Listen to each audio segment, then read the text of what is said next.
What is up, everybody? So it's been a little while since I've been on here, but I wanted to do some updates. I changed things around considerably, so I wanted to show you guys around a little bit and also talk about what's been happening with the business here, the storefront, the lab, what's gonna be going on going forward with my projects and what services I'm gonna be offering for those who are interested in that as well. But one thing first off that happened since I've opened the store is I found myself sitting here at the counter, which is kind of nice. I enjoy looking out the big windows at State Road and seeing what's going on, watching my friends ride by on bikes and just all the activity. But I had bought myself a nice new desktop computer. I have my big monitor set up, all my drives. But what I found is since I opened the store, I'm always sitting here working on my old laptop, which my goal was to replace. The laptop is still functional, but you know, when you're editing 4K, 8K videos or tons of photos, I want my big monitors, I want all my drives, I want the powerful computer. So I was like, that's a little annoying. And the other thing that started to bother me was I'm sitting here. And so, yes, I could build something up, and I also thought I could move my computer here and all the monitors, but then a customer approaches and they're seeing cables and the backs of monitors. It's not really what I want. And I've turned the counter space into a place to sell more film and cameras anyways. So I was like, what's the solution? So this storefront actually was my office for years. I made a video a while ago about when I moved it from this side to the other side of the building and kept the same layout of how the office was, but this side has the big storefront window, so I wanted that for the store. So my office being over there was great. The problem was it was combined with my little lounge area, basically my living room, and it looked very lived in. I started to feel like it didn't look very professional. That's where commercial clients walked in. I don't know, it started to feel a little strange for that, and plus it was too far away from the storefront. So I realized I'm going to have to move my desk if I want to keep doing things like this. And so I was like, well, how do I do that? Because I have this great space, which is my portrait space, and I'm like, okay, maybe I need to flop it.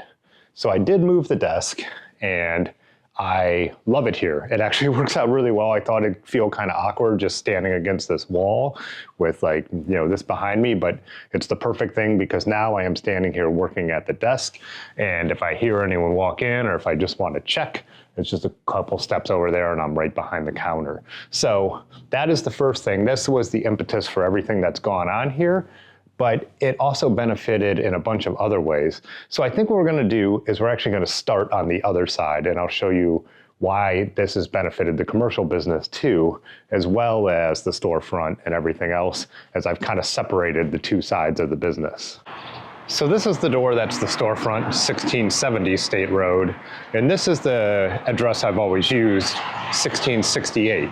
So this is what I tell a commercial client where to go when they're coming here. So now, when they walk in the door at 1668, got some portfolio pieces up and stuff like that. This little false wall to keep the winter wind from blowing right in and other people from being able to see all the way into my studio who might just be knocking at the door or whatever. But so where my desk and everything used to be now, when you walk in, I have this table. So say a client comes in and they're going to hang out, they have a place to work. This table could be pulled out if we needed to move around it, but also products could go there. This is the main staging area. I feel like someone walks in here, they could just set the products down. Everything is good to go. So this is no longer my office, even though I've kind of left my book collection and stuff up here. It's, whatever, adds a little character, some old cameras. But now I moved my tabletop photography table right to the front. So if you're just here for like product photography that's tabletop, you pretty much don't even need to leave this space. I have the old film fridge here, which is now more of a beverage fridge and stuff like that. A mirror for portrait clients. Hey, it's me. I'm not wearing shoes. I never am when no one's here. I got my cat, Edmund. But yeah, so kind of just this space. This is my little charging station. This has always been here. There was not really a reason to move it. So charging bike lights for tonight, but this is all my camera charging stuff and all my extra batteries and blah, blah, blah, all that kind of thing. So I just really like this. Again, everything in here is modular. This is just my product photography table, just sawhorses and old doors and stuff like that. So I'm about to start setting this up for the first time because I have some products to shoot in here right now. These are some prints that I need to put away. I'm not fully done with everything here. Same thing, I've had these lights up here. These don't need to be here anymore because there's already lights over here and there's lights on the ceiling I need to replace some bulbs up here if I need those lights, but I need to move these over to the other side now to add some more light over there. So I want to clean all this up. I want the clothes rack and some of the clothes on it. I don't really want this here. I think I'll probably move like some of the big paper rolls into the corner. Obviously I don't need a fish tank. Edmund's playing with his toys down here on the ground right now. But yeah, so now this becomes the portrait area and I could shoot through the gap. This is where the two buildings connect, which is super cool, always has been. Rick did that. He owned this half. I started leasing this half here in the 70s and then bought that in the early 2000s and connected them. So, but the other cool thing about having the portrait stuff right next to the tabletop stuff is now all my light stands and all my Speedotron power packs can be shared between the two things instead of having to go back and forth and there's a couple steps because this whole street, this whole row of buildings drops down. Now everything is just down here where I need it. This little cart is like where I set my cameras or a couple products while I'm actually shooting. Having, like I said, everything modular. This cabinet here is also on wheels. Me and Rick, I remember when we built that base, and it's just another nice thing to be able to, this has like just little things you need for different lighting, all kinds of stuff that I don't access as quite as often. Got some of my light modifiers that are pretty common to use right here. Back room is my private space that goes out to the alley that I've always had. Stuff needs to be moved around. This needs to be cleaned up, all that, but still much better space. I'm pretty stoked on it. I've been thinking about making a more permanent way to have like backdrops hanging here. I do have stuff for that. Not fully an intended consequence to have this become like such a perfect space for just all the commercial photography, but I think it worked really well. Like I said, I could shoot from up there if I need to shoot longer and stuff like that. This is a bunch of my lenses and just stuff you need for product photography and my tool case here. Again, so here's a better look at what it's like going into the desk setup where I work. And cool thing is I made this, I'm trying to keep this all super clean now. Like I'm someone who just gathers trinkets and little cool things and they always accumulate.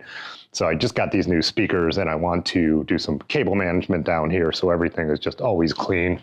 I need to go through all these extra stuff. I don't want stuff out. I've got cabinets for that now. But cool thing is this is the old Mac that I found in the basement.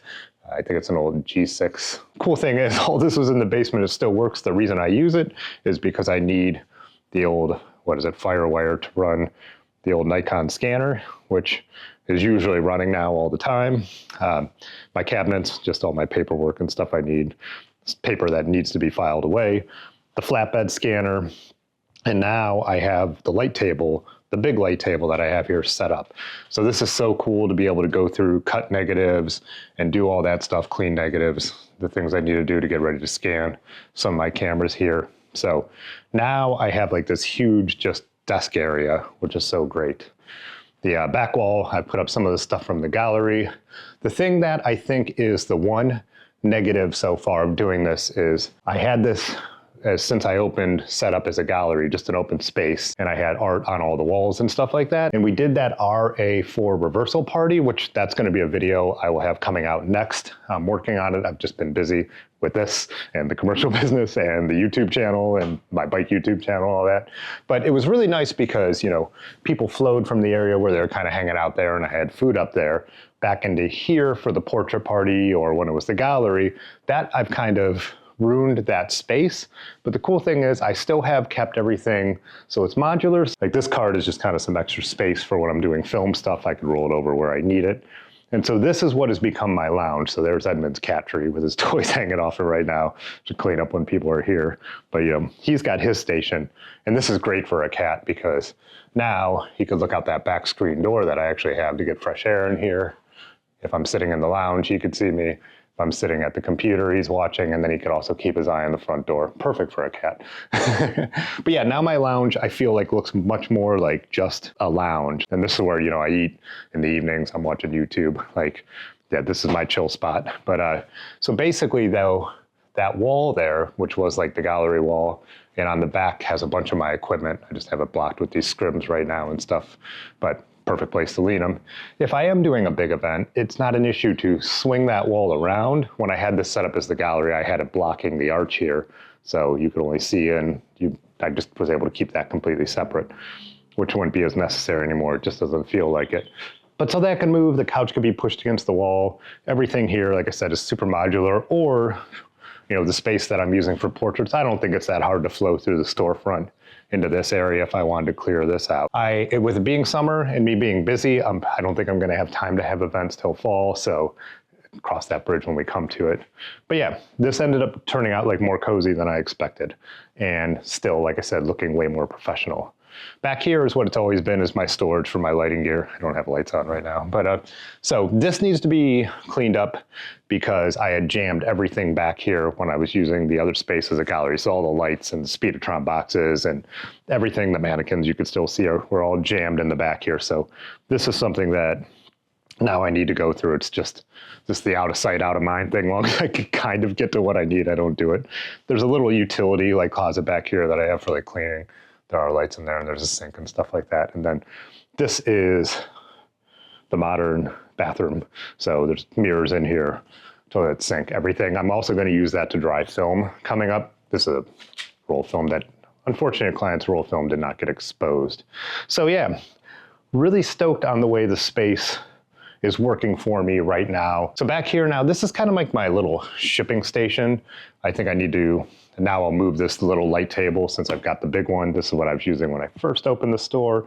But yeah, this is where I ship out my stickers and all this stuff. I've rearranged the cabinet, so now I have like a bunch of the scanning stuff that I don't need out, you know, in there and stuff like that. All my personal like film negatives and my archival sheets and all that kind of stuff here. Well, that was loud. I need to get rid of these pictures and frames that were Rick's. If you like Miles Davis, I got some very cool Miles Davis prints. So the enlarger will go downstairs. I'm still working on getting my darkroom in shape. I'm not going to show that today, but I'll show that as I get into that process. Oh my God, Edmund. He's up on top of the wall. What a dude. Yeah, the old safe, this is where I keep all of my camera equipment, basically. This cart, the goal here, this grip cart, it's mixed projects right now. This is stuff that needs to go to its home. Anyways, in general, this is stuff that needs to go somewhere, but it's probably where I'll set my camera bag down or use it as a grip cart as needed. Coming up here into the store, I do still have my friends' prints from the show on display. Those are all for sale if you want to buy some cool artwork. Over here is just kind of my personal collection of books and some of the personal cameras I have that are not for sale. A bunch of vintage camera bags. No one ever seems interested in those. I didn't know if they would. Some of them are really cool. And if you're looking for a camera bag and you don't want something new, got that. Batteries, filters, stuff that I have for sale. Some more of the artwork that was up for the art show that I've put here. I always tinker with this stuff. I move stuff around. I keep trying out like the vibes I want with the way this space is going to look. Like there's just some old flashes and stuff that I have sold some of the stuff. People have found like a specific filter they like. And so it is cool that I've collected all this and it's finding a purpose. Just some of my artwork and other artwork on the walls here. The center display, I change it up all the time too. I've got my Polaroids that are for sale here. Some old Polaroid cameras that still work. These Debonairs from plastic toy cameras from Film Photography Project, the Kodak Snapix and stuff like that. But so one of the cool things is I'm starting to get vintage cameras fixed up in for sale. That's one thing that I think I need to do with this business, you know, selling film and developing film. Not a lot of meat on the bone in that process when you're doing all of it by, especially the developing by hand. I feel like camera sales and swag sales are some of the stuff that will have to start to happen if this is going to be viable. So like, again, over here, artwork on the walls. I have some of these cool Rizzo prints that my buddy Micah Kraus made. Got some of them framed up here, but you could also buy them for just a few bucks. So gonna have more of that stuff coming. I've just put some of my old prints out and stuff that I have, and people have been interested in some of it. Just, yeah, more of my random stuff around. So more vintage camera bags over here. But yeah, camera straps. Got some of those cool, really like 70s ones that I think those were 70s that I like a lot. And t-shirts, I need to get more of this. I have some ideas. I just need to get it done.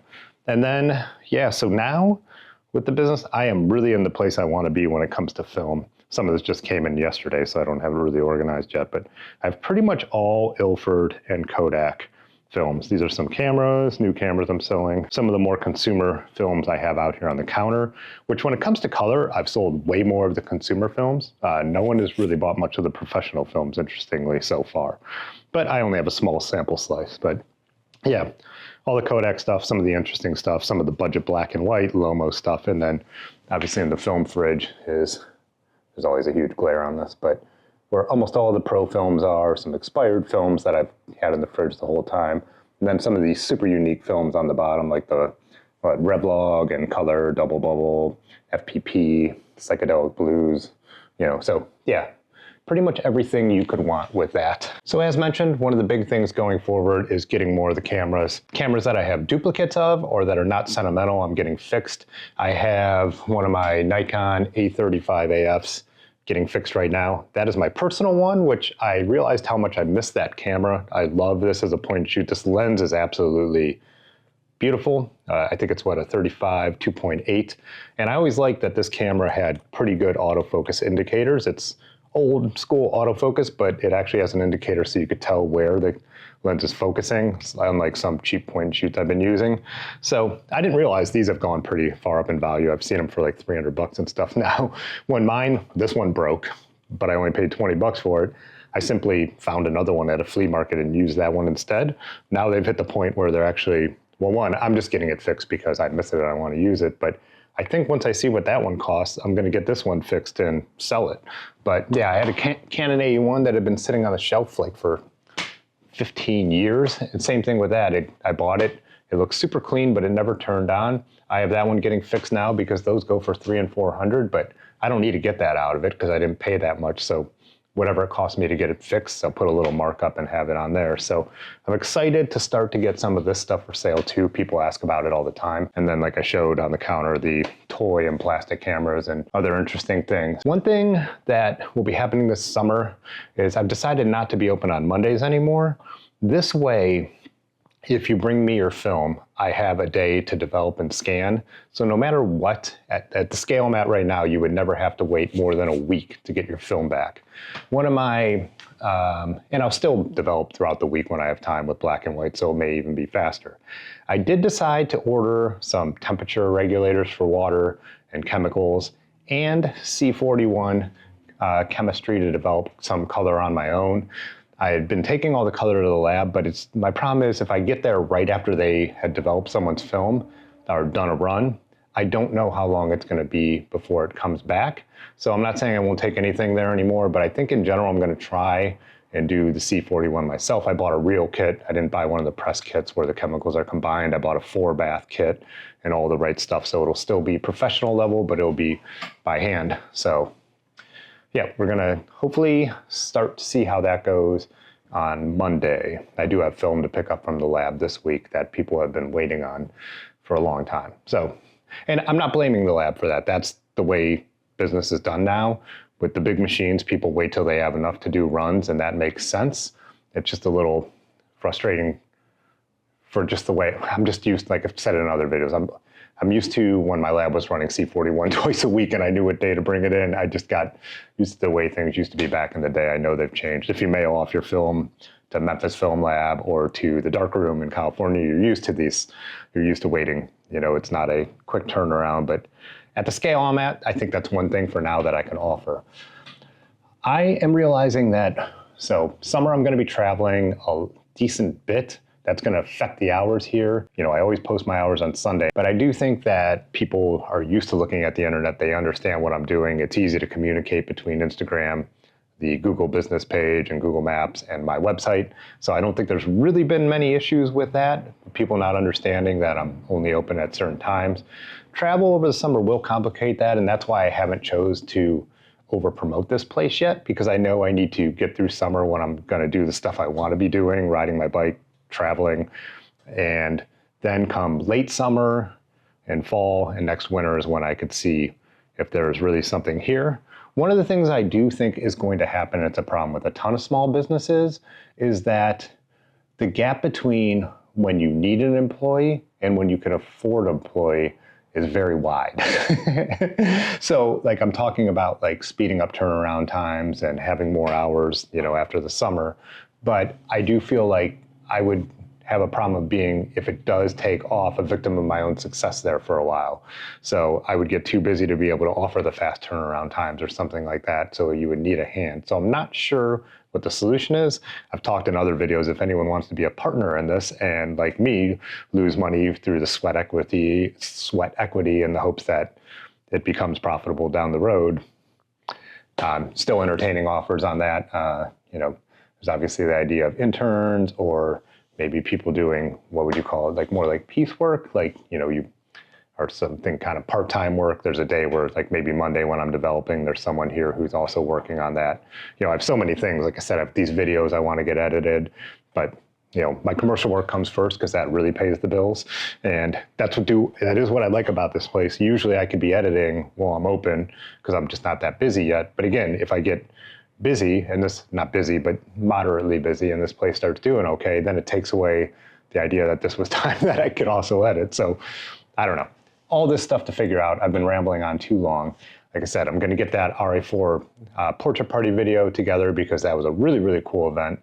Also, one more thing, I guess, if you're looking to do anything like host anything photography related, there's a class you wanted to teach, there's a process you want to show, you're interested in doing a little art show in this space, hit me up. We could talk about it. Like I said, busy summer, but going forward, I want to do more of those events. I've got a lot of ideas about it, but it's just something that has to wait for now. Anyways, as I said, way too rambly, already too long. I will see you in the next video. Thanks as always for watching. Peace.